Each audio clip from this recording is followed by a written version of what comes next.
All right. All right, guys. Please make some silence. So now we are going to start this open final. From this side, we have proposition, and from this other side, we have opposition with these motions. This house, as Peter Pan, would choose to grow up. Today's the judges are Fer, Manuel, and Male. So give them a huge applause.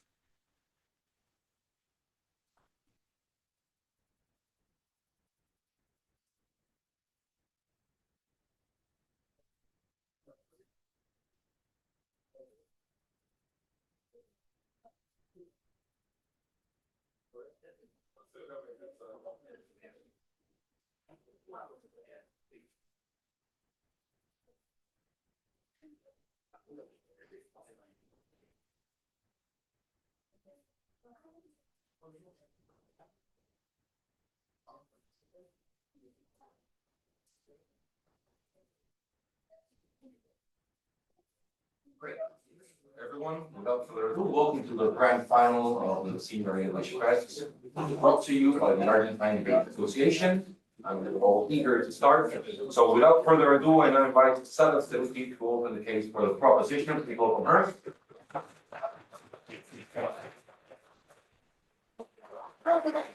And we have a timekeeper. Great. Great.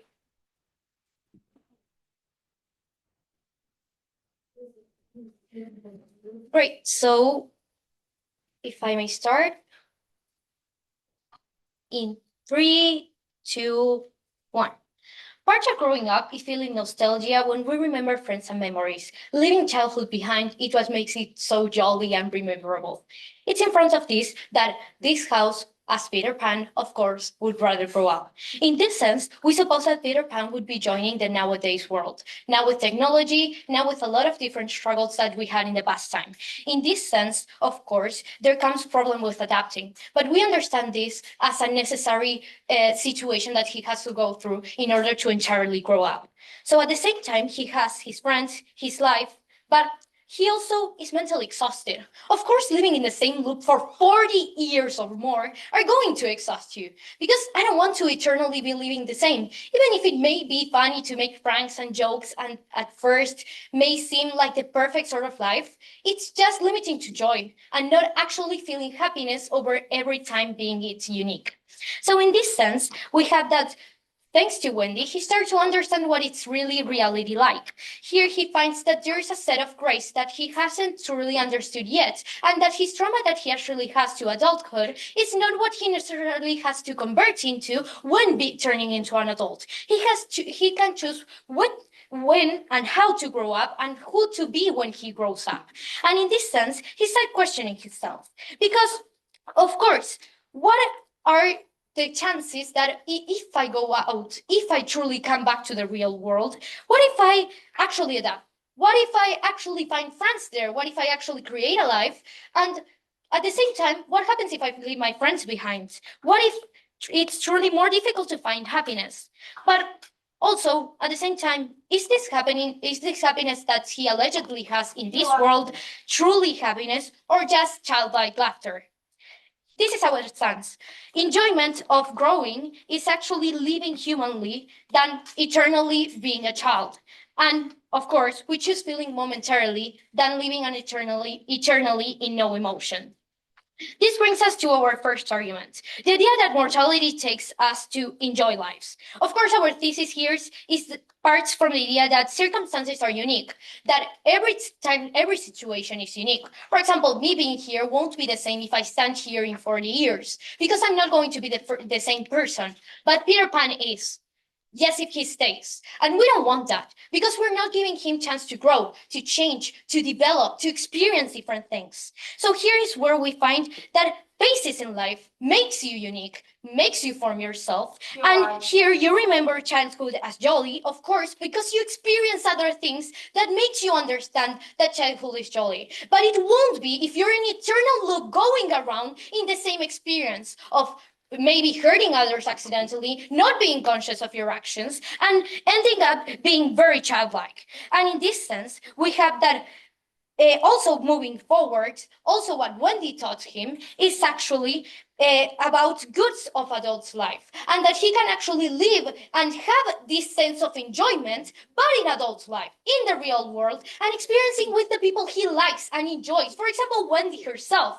So he finds that maybe there's a problem in what he finds in this life. What is the problem that we find in this momentary life that he's having in Neverland? He's eternally looping, means repetition, means going that point one and another.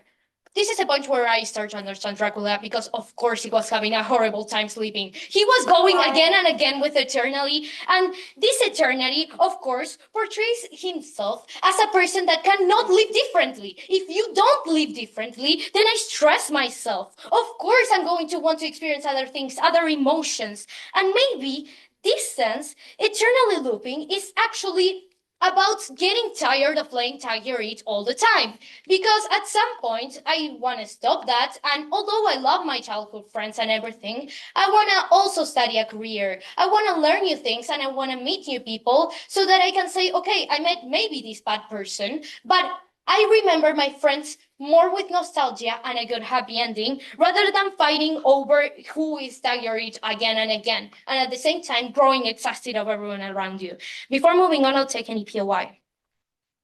Considering that Peter Pan knows no one, or at least no adult in the real world, unless you're against child labor, how would Peter Pan have a normal life in the real world, and how would he even have food? I understand your point, but at the same time, struggling is growing up. He would eventually grow up out of being a child. And of course, if everyone remembers, we have orphanage and we have foster parents, and of course, in a technical way, he's going to have help because it's not normal that we leave children like laying around. Of course, we have organizations for that. The real world, that's why we say we are in a nowadays world. We have the United Union that it's specially created so that everyone have their human rights and more, and this includes children. So no, it won't be that catastrophic. And when he grows up, he can work, he can go do other things, he can go to university, he can go to college or choose his own life. Maybe he wants to work at McDonald's, who knows? Well, this leads us to our second argument, that is the idea of an eternal pleasure. Although games and stuff are fun and everything, there's a certain point where you find unhappiness and unsatisfying life. In our mechanisms here, although you may think this is more like the previous argument about looping around, this is more about what it is to live eternally. So it's actually a very lonely life. Because if you think, the type of relations that you have when you're a child is very fleeting. It's very the moment and what we share together. For example, I go to a park and I share momentarily, but there is not real that connection that we had, for example, when I get married or when I have children or when I find my soulmate, because it is in all these senses that I'm actually connecting with people. And that is the type of feeling he had the moment he lost Wendy, because Wendy chose to grow up. She chose to maintain these connections, chose to stay with her brothers rather than living and laying around, because she knew that was no type of relations to have in a long term. So eventually you have that when you're not feeling a lot, it eventually deranges you. It makes you feel sick and actually exhaust you. So further incentivizing no facing his trauma that he has, for example, with about being an adult or about having his parents, then it's a very tiring existence, because in our world, he would face all this, he would start to grow up, and he would turn to be the person that he wants to be. And he would remember these past events like his past trauma as something that to remember good, because he grew out of it. But now this is a type of sword that he's maintaining to himself because he's a child, or at least pretending to be one, and he wishes to stay in that constant state where internally he's exhausted of dealing with the idea that all adults are bad, everything is bad, and everything outside playing tag is bad, because at the end he can't maintain this for another 60 years. So maybe exploring other things, maybe growing out of this, maybe actually makes him feel good. Who knows? Maybe he explores his sexuality and finds out he's gay. Thanks God my mother isn't here, but maybe he tries new things. Maybe he proves a point, and I don't know, maybe becomes the next United States representative. And of course, we're going to clap for him because he's a great person. But it's in all this that we have to give him an opportunity, and he has to take his stance. This is why we have never been able to propose. Bro,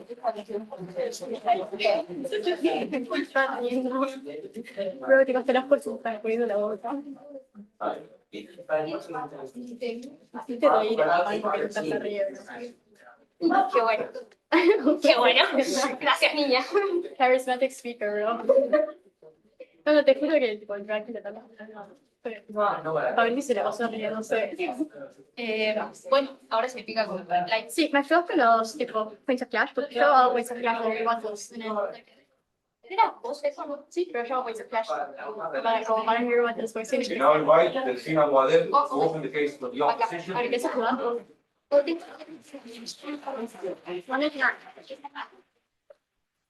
Voy a intentar decir lo más rápido posible.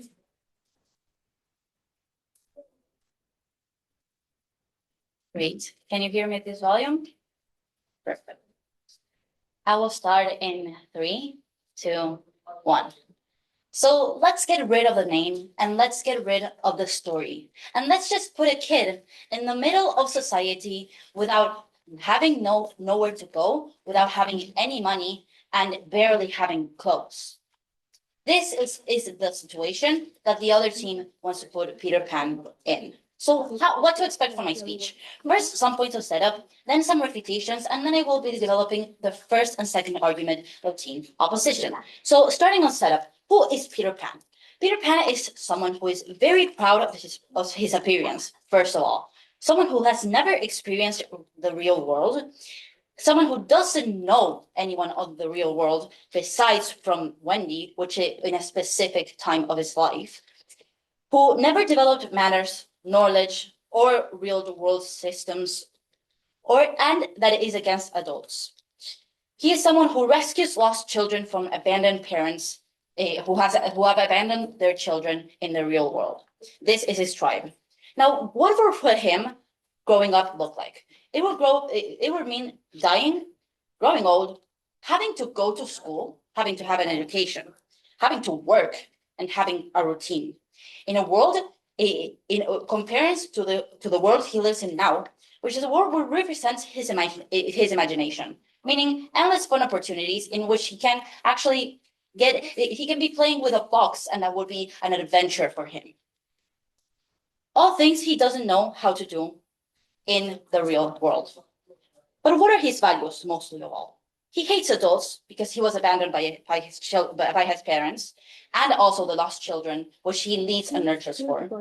He believes that being a kid is great, that love is gift-giving, that no manners is great, and that playing and adventures is the greatest joy.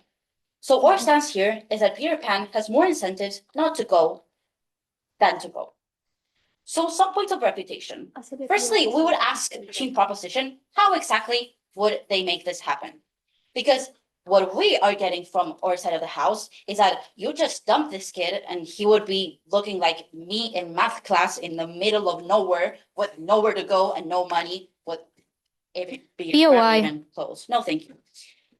But second of all, they tell us that they bring this point that mortality takes of mortality, that it is enough for him to actually want to go to this world. However, because the world in Neverland is repeated and boring. However, they never mechanized why he would be the same person.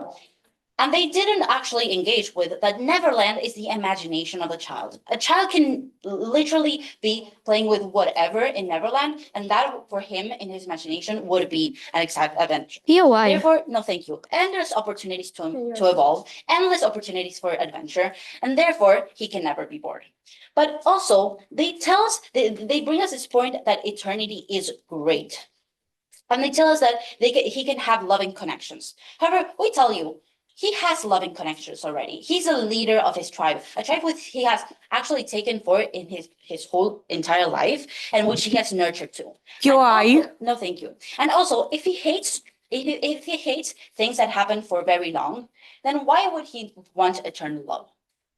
Moving on to a first argument, which is called uncertainty. The thesis is that Peter Pan doesn't have the ability to adapt to the real world. The context is that the only times he heard about the real world is first when he goes to pick up the lost children, or from Wendy, who is also a child. But the mechanization here is twofold. Firstly, that he's seen awful things about the real world. From talking to the lost children, from fetching the lost children, he has seen things in the real world, such as burglaries, stress from the people, responsibilities, and most importantly, no magic and no even barely imagination. All things that, as we said, goes highly against his values that we have framed at the beginning of my speech. Therefore, this acts as no incentive at all for him to go. He sees people wishing to be a child again, sees people getting plastic surgery to look how they were when they were younger. Why would he throw what everyone wants away? But secondly, we say that even if he had seen very good things about the real world, he still wouldn't survive there. He has never had parents, no manners, never an education, and believes that love is gift giving. It is false to believe that he could survive in this world. He doesn't know how to even cook and clean and doesn't understand the social norms. They even sometimes don't wear clothes. Now, if he didn't wear clothes in this world, he would be in jail. So we can certainly say that he doesn't know how to handle life. He dresses with the leaves. Do you really see him with a uniform put on? Plus, if the other team tells us that, well, but he could learn from people how the social norms, if he could learn how to dress and everything. We tell them, how exactly is it that he's going to learn the social norms? How is it that he's going to learn to cook and clean if he doesn't know anyone on the other world, if he doesn't have a home, doesn't have a house, and has no knowledge on how to get through society? I barely can get through society, and I've been 17 years here. A person who suddenly is born and doesn't have any type of knowledge will not. Therefore, the impact is that he would have a bad life, which means no benefit for him, and it means that he would be better in Neverland. And before moving on to my second argument, I'll take a POI. Yes. Haven't we learned anything about Matrix, about fake realities? Why are we incentivizing this? So actually, about fake, what we're telling you is that we're actually debating a fake reality. We're debating the difference between Neverland and between the real world. And we tell you, for someone who is so used to being in this imaginary world, in this fake reality, it is impossible for him to survive. It's like putting a baby in the middle of the street. It's literally like that. He has no idea how to get through society. But a second argument, which talks about fear, the thesis is that growing up condenses all of Peter Pan's fears, which would be detrimental for him. Peter Pan has always been highly against growing up, and he cares for his appearance, and he has lived immortality. Now, Peter Pan has been a kid for more than we all combined have been alive. But our mechanism here is that growing up for him may look good in the short term, but it will be detrimental for him in the long term. For someone with immortality, dying is a penetrating fear. For his love of his appearance, old age would kill his confidence. For his hate of structure, going to school and using uniform and having a routine would be very uncomfortable. All that represents things that he goes against. Therefore, facing the consequences of growing up would severely deteriorate his mental health and his life in the real world. Not even a deep connection could save him. He has lived his whole entire life going against adults. Even his enemies in the movie, the parrots, are adults. They represent the villain for him. The impact is that he would end up having a sad and depressed life, always in fear of dying, always in fear of the future. Now, this shows why he should not go, and shows how he will not go, because he has a greater incentive not to do so, which is fear. Thank you.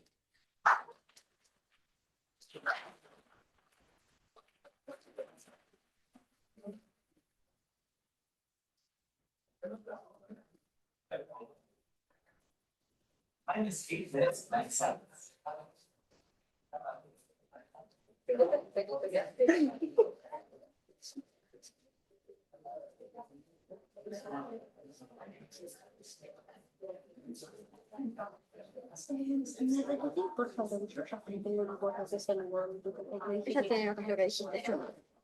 Pero vos tenés que ser como del tipo, en realidad, tipo, si hay un línea dando vueltas. Thank you very much for that. Después que lo conocí, decían no.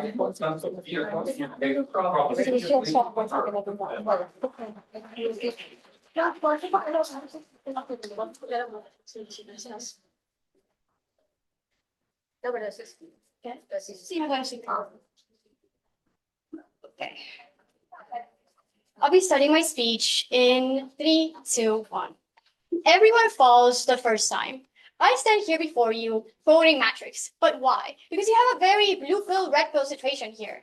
One option is actually learning about the real world and experiencing it, while the other option is going back to Neverland, that fake reality that they frame as a bliss, they frame as this ignorance is actually an ideal and better reality than what we have in the real world. But we tell you that if you do not choose to learn and to enter the reality, we tell you that there are two things.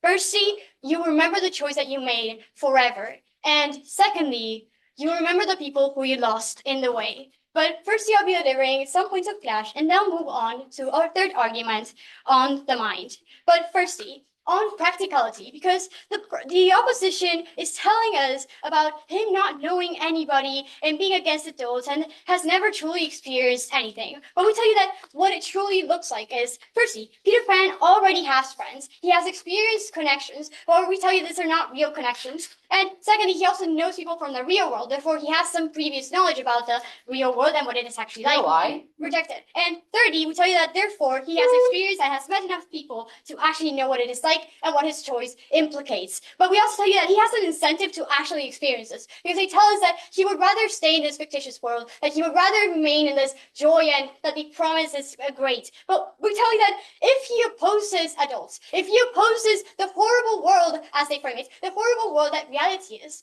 then what if he becomes a justice bringer? What if he comes to the reality and actually decides to act like according to his values? What if he decides to actually counter this horrible reality that they frame? He's already a justice bringer. He's already doing something. But couldn't he do much more if he came to our reality and actually faced these issues? But fourthly, oppositioners romanticizing this ignorance, they tell us that they would rather him remain primitive. And while over him actually learning, dressing up, him actually being another human being in our world. But secondly, rejected. Secondly, on connections, we tell you that he will have connections because his connections in Neverland are not real. Those connections with the Lost Boys are fictitious, they're idealized. We tell you that we would rather leave these people behind because that's not real friendship. Real friendship looks like having somebody who lets you advance, having somebody having a relationship in which he motivates you to become the person who you desire. And what if he desires to be a justice bringer? What if he decides to change the reality that he so very much hates? But before going on to my third argument, I'll be accepting a POI. Actually, Peter Pan does not have anyone in the real world. He only knew Wendy in the past, therefore he's completely Thank alone. you very much. But I'm not talking about him knowing other people in the real world. I'm talking about the fact that he is informed about the real world because of this past connections that he had, or the Wendy that he lost. He did know, besides Wendy, her family. He had an idea of what this family life looked like, and that is why he will decide to bring justice to the real world. If this family is so horrible, then why wouldn't he go to the real world and change that reality? Why wouldn't he try to do something, right? But for our third argument on the mind, what is the thesis of this argument? We tell you that why we guarantee the real development of the mind and therefore allow Peter to experience new feelings, become more mature, while also making hard decisions, which is the reality, which is what comes with adulthood and which they deny. They prefer not having to make hard choices. They prefer remaining in Neverland and the Matrix. But on to some mechanisms. Firstly, on why we get real feelings and why these actual feelings matter. So firstly, because every stage of life presents new challenges, right? So we tell you that this is even true for Peter, who will have to experience, for example, getting a job, getting a house, or meeting new people for the first time. This means that these difficulties actually allow him to learn how to counter reality, that allow him to challenge these difficulties and learn how to be a real human being who must face real challenges beyond Captain Hook and his crocodile. But secondly, the passing of time creates feelings such as frustration and nostalgia, which you cannot have in Neverland, which you cannot have when you remain with the lost boys.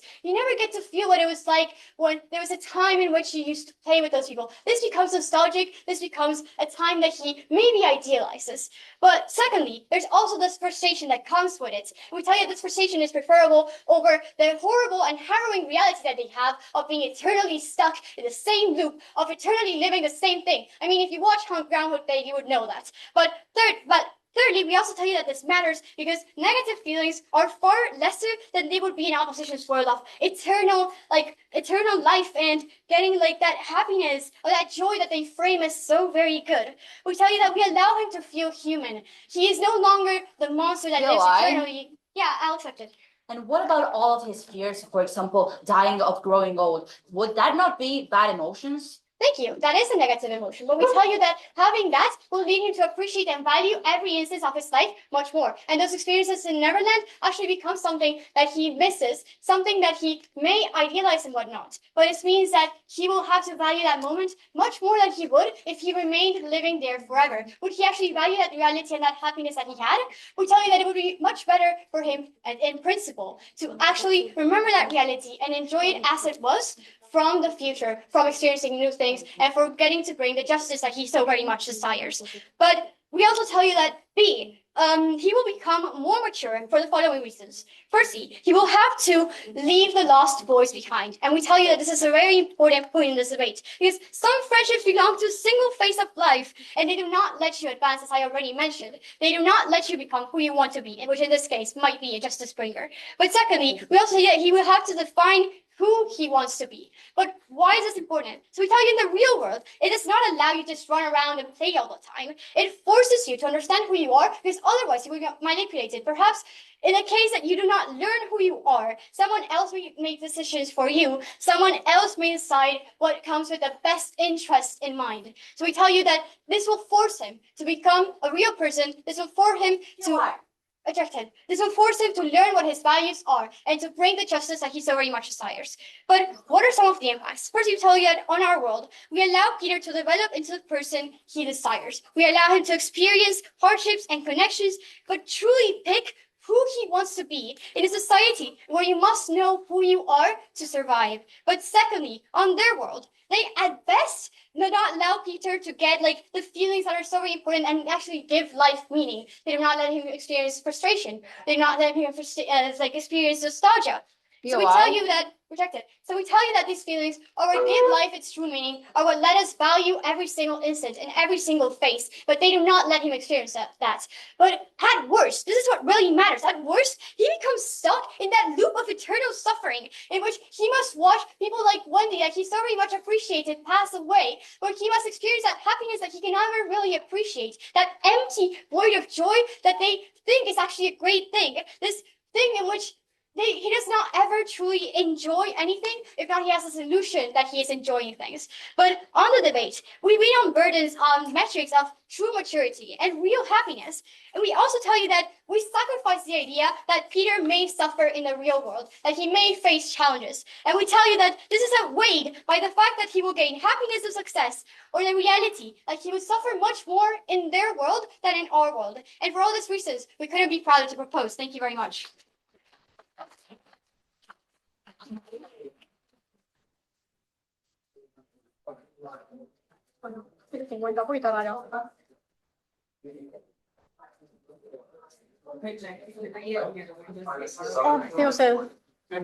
Devo su osobną chorobę. Ja? Właśnie też chyba po imieniu. ¿Dónde está el? ¿Cuándo otra vez? ¿Por qué te quedaste sentada para el POA? ¿Por qué te quedaste sentada para el POA? Sentada. ¿Te quedaste tipo? Para el POA que hiciste vos. So first feature. Ah, no. Very much. I now invite Lucila Franco.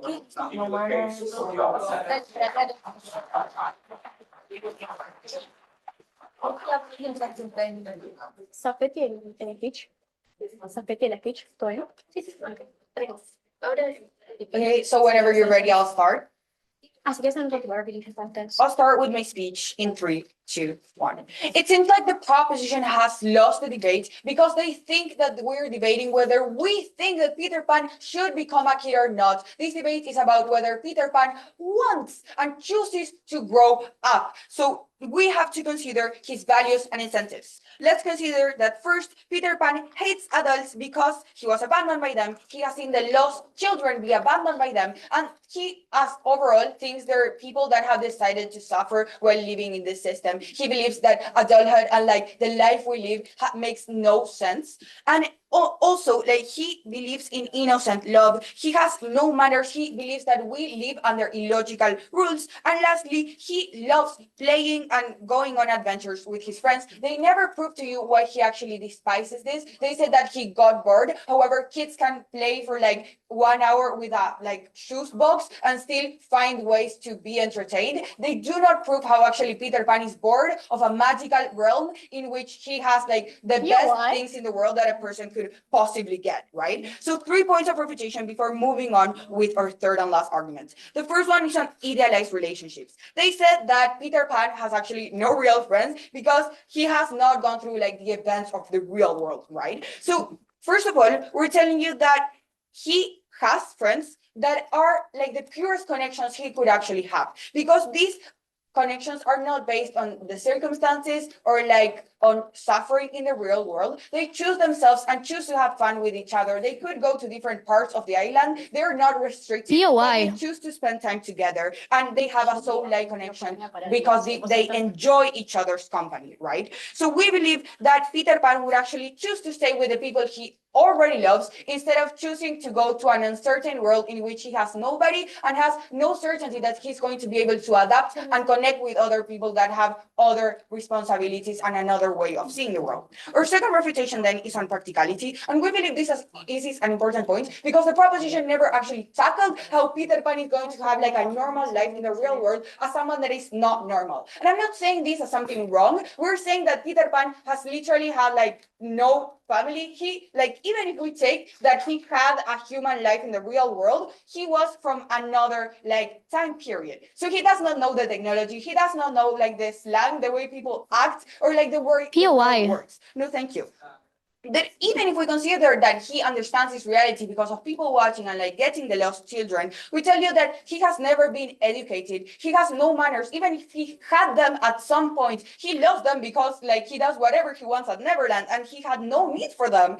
But because of this, he has had no education. He cannot go to secondary school or like actually have studies. He cannot go to university to have a job and get an income and get money. They never proved to you like why Peter Pan would actually have money and like be able to get a job and grow up. He's going to be stuck suffering like in an orphanage and like not having parents, not having real relationships. They never prove to you why he actually gets a good life that is not suffering and like having the minimum wage and not being able to make a living, right? So on our side of the house, we tell you that Peter Pan has a great life and he knows he has no certainty to a true life because he sees the difference between like the normal people when he people watches and himself. He knows his life is different and that adapting is going to be extremely hard and that there's no because he does not think it is worth it because there's no end goal for him to get, right? And our third and last point, which we have largely clarified, is that Neverland is not a boring place. It's actually like this magical realm that the motion is itself states that's going to be fun. He has friends who he can play with, so he's not alone either. He can get more people because people come and go from Neverland, so he's not going to be bored from like going around and playing with the same people, and he has like people to go against. Like he can play with the pirates or the sirens. There's like many other creatures in Neverland that he's going to miss when he goes to the real world. Let's move on to our last argument, but before I'll take a POI. Are you aware that this isn't a post-apocalyptic world and that there are people around him that probably will help him, like organizations, orphanage, maybe he gets adopted by a parent? he doesn't even have an identification card. In the real world, he basically does not exist. He does not get documents. He does not have a passport. Like, he's going to reach the States and be like, hey, I exist. How is he going to reach organization he does not know that exists? Like, finally, it does not make sense. He's going to appear and like ask for money in the streets. He's not even going to know how to get someone to adopt him. And why would you adopt a kid that has no manners and wants nothing for his future, right? Like, it's basically like a lost investment. But let's move on to our third and last argument. The thesis here is that Peter Pan, considering that growing up means abandoning his child innocent self, which he considers sacred, and leaving astray the lost boys in Neverland, or like in the real world, he would not be willing to risk this. The context here is twofold. First of all, we tell you that being a child like has been his reality for more than a lifetime. They've said like more than 40 years, let's take that. We tell you that he values his reality unlike any other kid does, because comparatively, kids in the real world look forward to growing up. So they use their imagination to think about what they can do when they grow up. This is like a normal question in children gardens. But this is because they see like growing up as an inherent eventual reality because of how they have been living in society. They see their parents work and like other people through social media work, go out and have fun, travel. So they think that like having fun and doing these things like the goal, but also like they want to do something to change the world, as they said, to make an impact before they die. Peter Pan does not have this incentive to grow up because he doesn't have a sense of social and community responsibility towards society, because he hasn't been surrounded and instructed by adults to believe this. He doesn't see childhood as a process towards adulthood, but the ideal final state. He has struggles of his own, like challenges, but he has fun in the process. Neverland is basically a kid's paradise. So he fights with parrots, which are adults and are the enemy in the story, by the way. So he sees adults as the enemy, no thank you. He rage baits the mermaids, and that's like how he has fun. He spends time with his friends, and each day is different, and he loves that, not the routine that people have in the normal world. Neverland has like an endless opportunity for fun, as the kid, like the imagination of a kid does. And our second point is that he has a sense of loyalty and responsibility for the lost boys. He's the one person that has been there for them, and his ultimate objective is to protect them as his older brother. So because of this, we're going to see two decisions why growing up being an irreversible decision goes against who Peter Pan is, considering his incentives and values, which we have been mentioning. First of all, we tell you that he can never be a kid anymore if he takes this decision. Being a kid is everything he knows and is sacred for him. We are not immortal kids, so I'm going to put this simply to you. If you were a millionaire who can't do anything to replicate like his sense of freedom, and you had all the people you love to spend time with, and they won't die on you, they won't like get ill, like portraying the lost boys, and they gave you the opportunity to go to another planet that has different worlds. Like, for example, they wear these like weird metal clothes to like understand how he sees uniforms that are like completely uncomfortable and like completely unreasonable because they're not necessary. And because of all of this, like he sees these aliens invent rules that make themselves suffer. Would you actually go? I believe you wouldn't. And he wouldn't decide this for himself either. He does not want to go to the real world, and they never prove to you like enough incentives as to why he wants to go. Like, because of a girl he likes, said like, hey, this place is nice, and like he spent like a bit of time with her, he's going to choose to abandon everything he knows. He would not do this. Please propose. We told you that he wouldn't leave astray the kids, and he wouldn't want to be an adult. This makes no sense.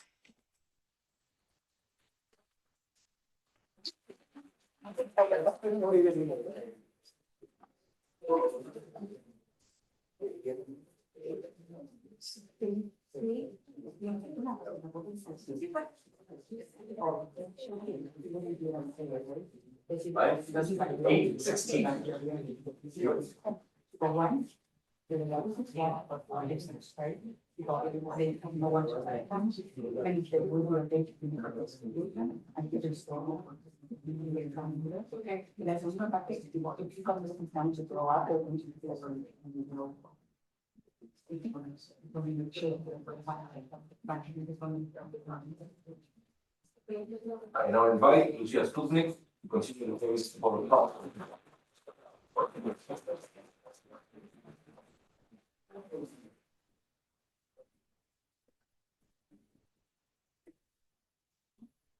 I'll start in 3, 2, 1. Do not demonize aging. Instead, let's enhance it. This is why this house, as Peter Pan, would choose to grow up. First of all, let me remind you of what team proposition has been proven throughout this debate, and it will continue to prove throughout the whole speeches that last. First of all, being immortal is the only way we can actually enjoy life at its full picture, getting to have an integral experience. Second of all, Peter will take pleasure. Peter will not take pleasure eternally on what nowadays makes him happy. This will lead to an eternal loop and to unhappiness. And third of all, growing up would imply enhancing maturity, thus allowing him to become the best version of himself. Let me remind you of the three arguments that were already developed by my first and second speaker. The first argument was mortality makes us enjoy life. The second was an eternal pleasure, and the third one was the mind. I will now start developing my 3 points of clash that summarize the main clashes within this debate. The first one being dying eventually is the only way of living. The second one is never-ending loop, and the third one is learning prevails over previous experiences. I will now start developing my first point of clash. Dying eventually is the only way of living. Team proposition argues that mortality and growing up is the only way to enjoy life, to develop yourself, to learn new things, and live new experiences, leading to life to be integral and satisfying for the person. If Peter does not grow up, he'll never get to have many experiences that you not get to have as a child. Thus, he will not have the integral experience of life that humans are looking forward to, that everyone who lives is looking forward to. Peter. Still alive. No, thank you. Peter will find himself. He will go through life and its stages, while closing his childhood stage, being satisfied where he lived, and moving on to the next one. Growing up is what actually makes us value each moment in life. Peter, being a child, he cannot value the moments he has fun with his friends because it's his normality. It's what he's used to. So he does not know the value of these things because he has unlimited access to them. However, if he chooses to grow up, he'll start to value little things, little moments in life that will teach him that not everything is eternal, that not everything lasts forever. Thus, he will be a more grateful person, and he will grow personally, having more moral and more ethics. Also, his sufferment is not only on our side. Team opposition argues that in the real world, Peter will suffer a lot. He'll have to work. He'll have to go to school. What a tragedy. Well, let me tell you, on the other side, Peter will suffer too. Peter has all his feelings bottled up, and his context doesn't let him manifest his feelings and cope with his pain. He has bottled up all his feelings, all his pain, all his doubts. And Neverland is a fun land, a land full of games and imagination and everything. So Peter cannot get to understand himself and what he feels. No, thank you. He cannot get to manifest his feelings and express them and let them out. This will get in his body and will make him eventually very unhappy. Now, moving on to my next point of clash, the second one, never-ending loop. We brought the fact that Neverland will not give Peter eternal pleasure. Why? Because yes, he now enjoys games, he enjoys playing imagination, but that's not eternal. At some point, he'll get bored of them and he will start being unhappy. He'll start suffering because he has not anything to do apart from playing and imagining things and being with his friends, but there's not yes.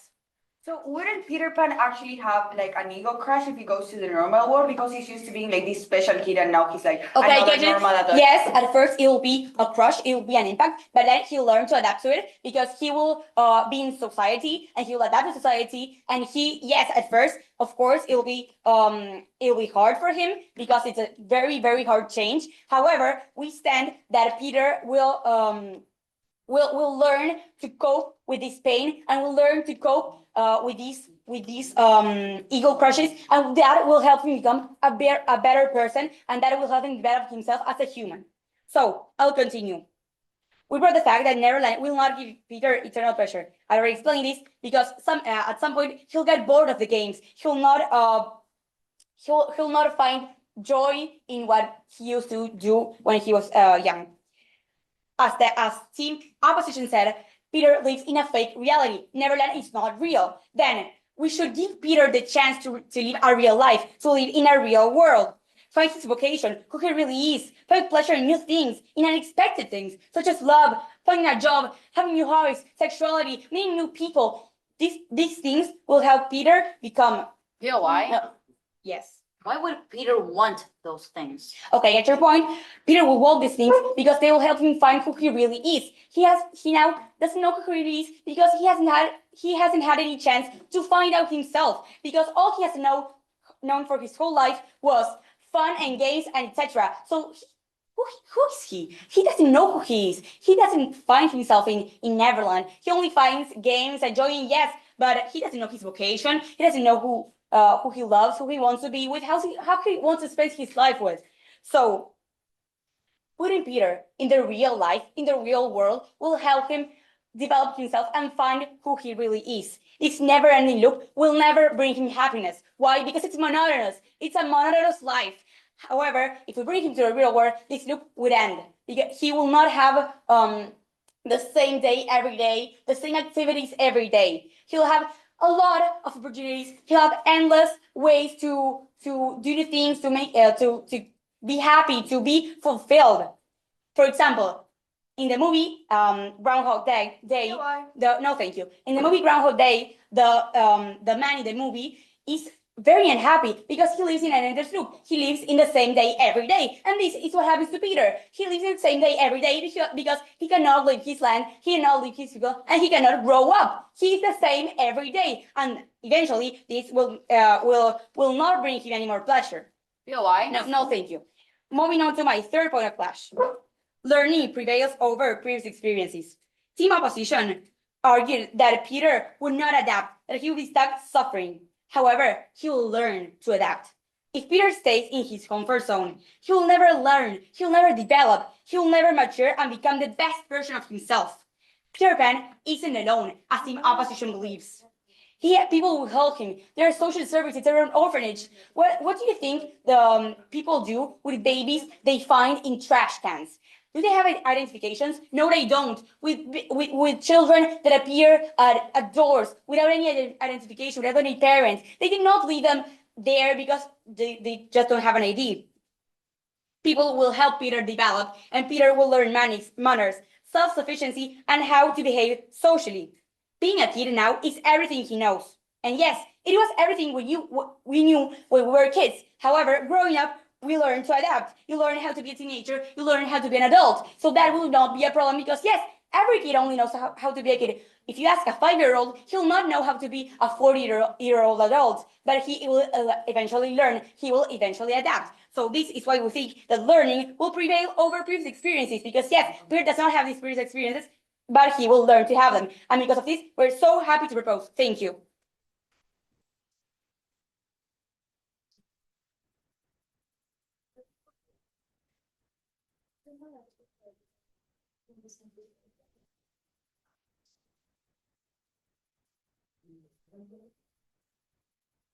Eight minutes, 8 seconds.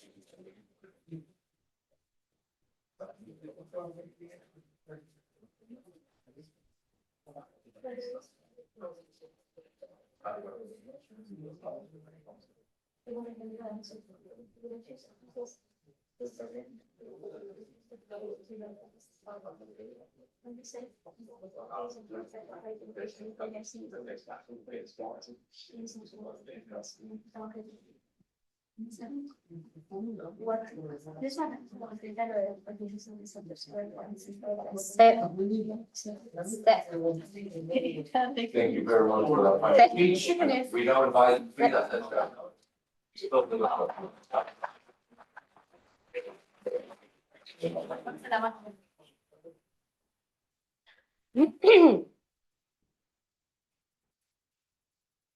So, if everyone can hear me, I'll start my speech in 3, 2, 1.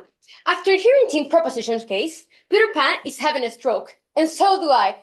Hello everyone, I'm the third speaker from Team Opposition, and I'll be presenting the 3 main points of clash with their refutations incorporated throughout it. The first one being the aftermath, the second one being the boredom, and thirdly, real world versus Neverland. But firstly, the aftermath. Why is this point of clash really important? Because it relates to the short-term impacts that Peter Pan changing to real life would have. Firstly, Team Proposition told you that. Firstly, he would have to face hard choices, and according to them, he needs to. Then, that he would experience life, and she should so. But the thing is that they're forgetting a main thing about this debate, and is that it is not about what they think. It's about what Peter wants, Peter really wants. So they're forgetting that it's not according to their criteria, it's according to what a kid himself, having the experiences that he had, wants to choose. So not only this, but they forgot to tell you that firstly, he can have these experiences, he can have friends, he can grow as a person in Neverland as well. So firstly, we told you not only this, but we also told you that firstly, he would face not only the crashes of the real world, but also he would have no home, no friends, no clothes, no idea of the workings of society, no family. No, thank you very much. So what we're telling you is this. We have this imaginary world, we have this practically utopia, and then he crashes to reality and says, oh, wait, I took this choice just to face this shit reality? No, we want this world. He wants his world back, and now that he has taken this serious choice, he can't. But as we said, that he would not choose this because he has a criteria, because we're choosing by what he really wants, not what we really think he should do. We think that he would stay. Why? Because he prefers to stay in the world that he knows, in the world, and he's happy. Pia, why? Why? No, thank you very much. Why he's happy? Well, because firstly, Neverland, I remind you once again, is the imagination of a kid. So yes, he would have everything he needs. So later on that, I will touch it on boredom, but he has everything that he needs. He has friends, he hangs out. So yes, he's never bored. And also, wait, are you really expecting a kid to change everything that he has? Yo, why? A lot. No, thank you very much. For uncertainty, for a reality that will crush him and destroy him. And he knows that because once again, we told you that his friends, the lost boys, have suffered from the consequences of in a way, the worst part of humans. Yes, the part of that Peter Pan knows about humans is the worst part, because firstly, he rescued these boys from being abandoned, and then he knows the reality, of the harsh reality that Wendy was going through while he and her had an adventure. So yes, once again, we tell you that this reality that Peter knows about growing up, about also living in the world, is not the one that he would choose because of all the proof that he has that is not convenient. But secondly, on boredom. Why is it important, boredom? Because it's one of the most mentioned defenses by the team proposition. They argue that, well, it is boring to be living the same life all over again. They mentioned Dracula. But once again, we tell you that there's no limit for imagination. So every time that he gets bored, he thinks of something else. Because once again, he has the imagination of a kid.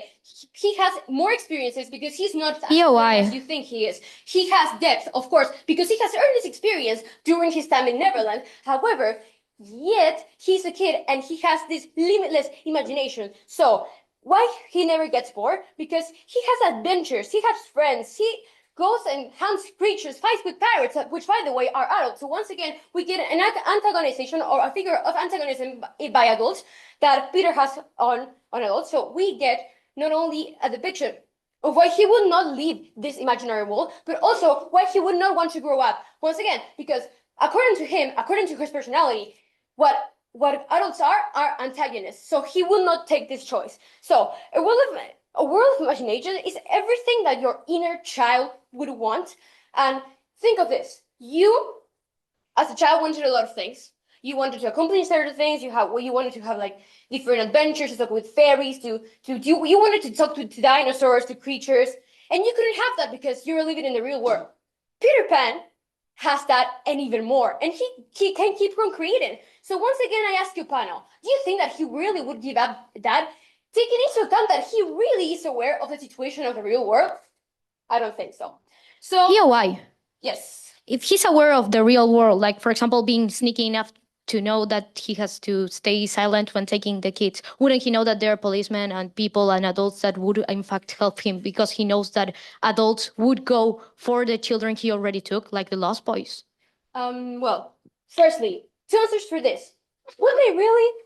Because if there's a reason why he had to take the Lost Boys, it's because the system had failed him. And secondly, that's not always happen. So yes, once again we face the uncertainty, because not only will he realize that, well, the system doesn't work, but sometimes it works against him and the people around him. So yes, once again, he's crushed by reality because organizations do not also work. So while we tell you that he stays on this imaginary world in which he can keep creating, he can keep being a kid, not losing his innocence, expanding what he knows and he yearns, that is creativity, adventures, and not losing that spark that we lose when we grow up. Team Proposition is telling you, no, we have to send them to the reality because we wanted her to have experiences. No, you wouldn't do that because I think that we cannot agree. If you had the chance to stay as a kid and come back to the feeling, to the spark, you would. So once again, we tell you, Peter Pan would definitely choose to stay as a child. And the last point on Real World versus Neverland. POI. No, thank you very much. Why is this important? Firstly, because it's a topic that surrounds the whole debate. So let's think about this. There's a reason why we reflect on afterlife, on heaven. And it's because sometimes, and even most of the times, people do not get what they need, neither what they want in life. So we think of a greater reward when we die. That is frustrating, and that is also life in the real world. But now, turn it around.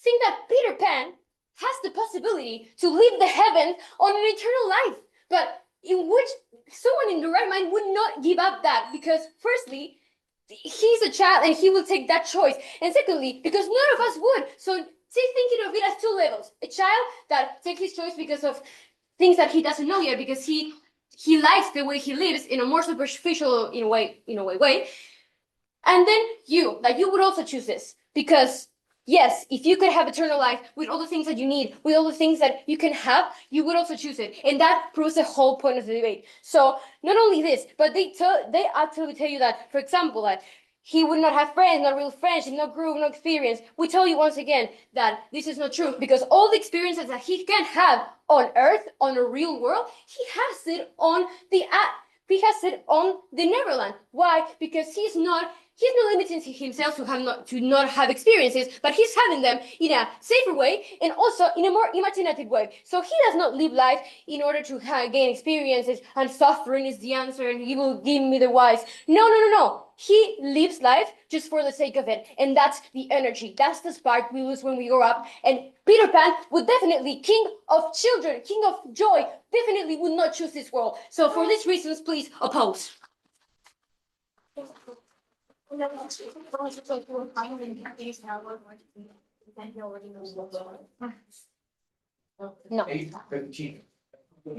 No. No puedo argumentar más.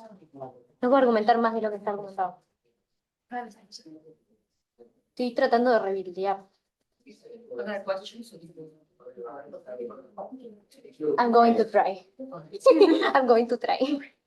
Me trying. Me is trying. Gracias, chicas. Gracias.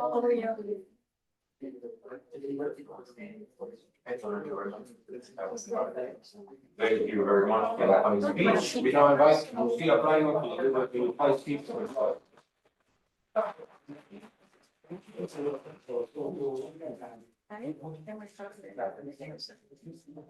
No.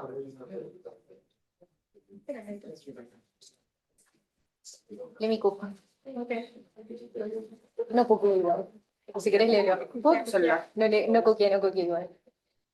Vamos a ver. Todo se trata de... Okay, so whenever you're ready. Okay, so I'll start with my speech in 3, 2, 1.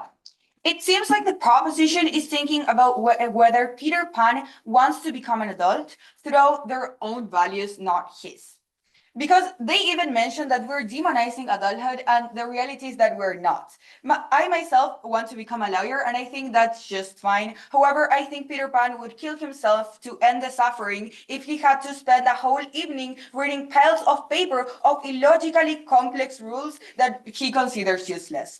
Because of this, we tell you that he hates the idea of adult responsibilities because he does not idealize like adults just like kids idolize their parents because he did not have them. And even if he had them, he has been a child without parents for more than 40 years. I think that's like any kid's dream, to be able to do whatever they want without the norms of adults and the system. So we tell you he's going to be bored of what being an adult is like. He thinks that boring humans are adults who forgot what being a child is like, and his worst fear is to become one. So let me prove to you why the three main points of the proposition fail throughout this debate. The first one, trying to prove that Peter Pan wants to grow up as a person, and that he would want to have a better life and be an adult because of this. Secondly, that he wants true friendship and relationships because in order for this to be important for him, he would have to consider that he does not have them in the first place. So he would have to think that the Lost Boys are not his real friends, and he would not have to have this sense of responsibility and try to protect them before even protecting himself. And third and lastly, they have to prove that he got bored of Neverland, which, however, we have been proving to you throughout this whole debate, that is a land of endless opportunities, such as the imagination of a child. So what we're going to try to prove to you is that even if he was bored for Neverland, he would be even more bored of the repetitive life of an adult because of the lack of opportunities he would have. So even if being an adult can be fun, and he recognizes this, if he recognizes that being an adult is fun, is going to recognize that him as a child that has no manners, has never gone to school, has no possibilities to getting into the university whatsoever, and even if they try to, they never prove why he would actually have these opportunities. He would not have like an open end of opportunities to choose how to be as an adult. So he's going to be like condemned to do whatever he has as an opportunity in the system because he has no real opportunities, because he has been a kid in Neverland and not a real kid that has had as an objective to be a real adult and has worked towards being like a better worker in the future, for example. So this is why Peter Pan is actually mischaracterized by the proposition. And a side note here is that this approach was not even strategical. They could have focused on like his endless devotion for Wendy as the only woman he knows, and instead they try to focus on why he's bored of a magical land where he has endless opportunities. So let's move on to the two main points that I have not covered. First of all, on growing up as a person, we have been proving to you that Peter Pan actually thinks that he is a whole person as a child. They never prove to you what he actually like challenges why being a kid is not enough and why he has to become an adult to be complete. We have been telling you that he has values of his own, he has people of his own, and he has a life with challenges. He does not have like this incomplete life that the proposition is trying to sell to you. And secondly, they said that he has no true friends. We have been telling you throughout this debate that he feels like he's the older brother of the Lost Boys and that he would never leave them. And we proved to you two scenarios that would happen if he left Neverland to become an adult. The first one is that he would feel FOMO if the kids actually stayed in Neverland because they're going to continue having adventures but without him. So his friends are having fun and he's not with them. That's like the worst fear of a child. And secondly, like he is going to, like even if he's not there, he's not going to be fulfilling his responsibility as an older brother, which is like one of his main purposes. But secondly, even if he convinces them to become adults, as we have been telling you, they may be orphans in the world of the proposition. So they're not even going to be together as a group, because even if parents adopt them, I don't think they're going to adopt like a whole bunch of kids. So for all of these reasons, please oppose.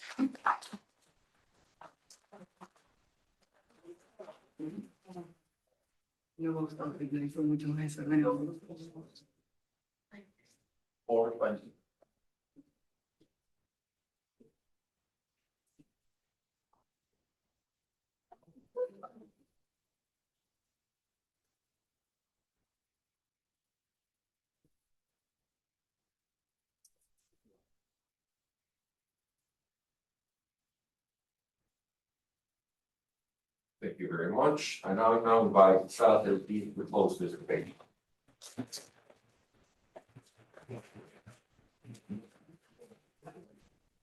Great. If I may start. Great. So I'm going to begin my reply speech in 3, 2, 1. The only childish thing in this debate is the fact that the opposition believing that by a child when they're playing they are okay just because of that, it's the actual truth why he would stay in Neverland. Firstly, we already talked about Wendy and the fact that she was more of a puppy love. The reason why she's not a bullet point to say that he would turn is the reason that she is just that little needle that makes him doubt, because the function of Wendy in the movie and what Peter Pan represents is showing him that growing up has a point, has an objective, and has a benefit. So this is part of growing up and showing that it's worth the risk. So what are the couple of points that we have found in this debate? Firstly, the idea that we have a child within a society. This first point was established that, of course, he is allegedly great spending time during the Neverland, so he would never go to a struggling world. Well, this is not uniquely from our side of the house. Both sides have struggles. And as we already explained in our first argument, he has emotions and trauma bottled up. Them themselves talked about the emotions that it takes for him to understand that adulthood is not actually inherently bad. And because of this trauma doesn't make him feel good. Just because he's playing Tiger doesn't mean he's spending a nice time emotionally. We cannot diminish what he is feeling just because they stand by playing equal good, because it's a very simplistic view of the actual Peter's mind, and that is why we actually represent the real point of view of this person. So he's actually not going to be alone once he comes here as they try to sell you. As we already explained, there are a lot of people. We have policemen, we have patrols, we have hospitals, we have different things that we find in a nowadays world, such as orphanage and more. And even we have everyone here that I'm sure if you find some kid thrown around in the ground and not knowing where he is, you're going to say, hey kid, where's your mom? And when kids tells you, I don't know my name, I don't know where I am, oh my God, are you on drugs? Well, of course I'm going to help that child. And I'm sure any one of you panel are going to help that child. Fernando, you don't count. But the thing in all of this is that we are not going to kick out that child just because he doesn't have a name. There's actually a whole system that actually helps these children. And Peter Pan knows this because he comes to this world to take the children. Even if he initially didn't agree, it doesn't mean that he doesn't know of the existence of these people. This leads us to a second point, the commodity of the childhood. Or better said, why would he switch to go to the real world? Well, again, he's exhausted. He's not feeling good. He actually has a lot of emotion bottled up, and the external showing that everything is all right is not working anymore. After 40 years of pretending that everything is a game, he's not feeling it. He's not really enjoying what he's doing. This is where he will take the leap. And this is where he will switch because he actually wants to try something. And even though it's great that you want to be a lawyer, of course he's not going to be. He's not structured like that. Maybe he wants to be an artist. Give him the chance to be so, though. Don't decide by yourself.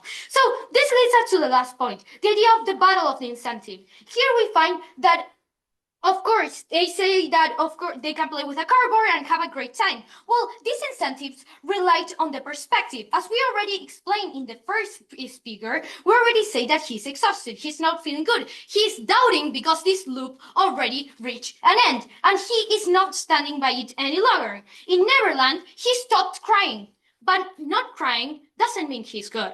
It means that it's just not normalized. So in this sense is where we portray Wendy. She portrays the incentive of he actually can become who he wants to be. And we actually want to give him the chance. So who actually stands with Peter Pan when choosing where he wants to go is actually us when we make him choose, when we give him the opportunity to grow up, to feel. So please, vote in this very adult-like motion for proposition.